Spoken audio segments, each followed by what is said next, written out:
Chief Presidential Legal Counsel Salvador Panelo describes as foreign intrusion the European Parliament's call for the release of detained Senator Leila de Lima. The EU earlier approved a joint resolution calling for de Lima's freedom and condemning the war on drugs in the Philippines. Panelo stressed that the EU cannot dictate on the Philippine government on what to do with its constituents facing criminal charges. Meanwhile, the Department of Foreign Affairs assured that the pillars of the criminal justice system remain effective and well-functioning in the Philippines, not only for Senator de Lima but for all. Sweden Velado filed this report.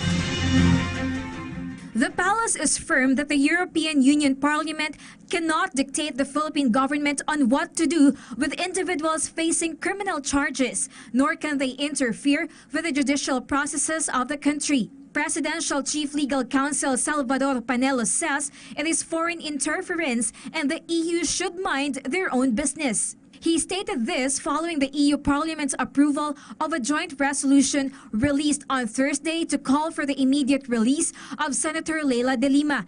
And while detained, the Solon must be granted adequate security and given a fair trial. The European Union also condemns alleged extrajudicial killings in the country brought by the Duterte administration's anti-illegal drug war. But presidential spokesperson Ernesto Abella responded, "The EU must respect our judicial process." You know, they simply seem to have a misunderstanding of what's happening to de Lima.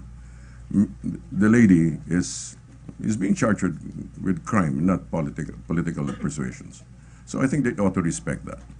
In a statement released by the Department of Foreign Affairs, allegations of state-sponsored extrajudicial killings are disturbing. The elected members must exert effort to gather accurate information on resolutions in order to avoid the impression of interfering in the internal affairs of non-EU countries such as the Philippines. The pillars of our criminal justice system remain to be effective not only for Senator de Lima but for all.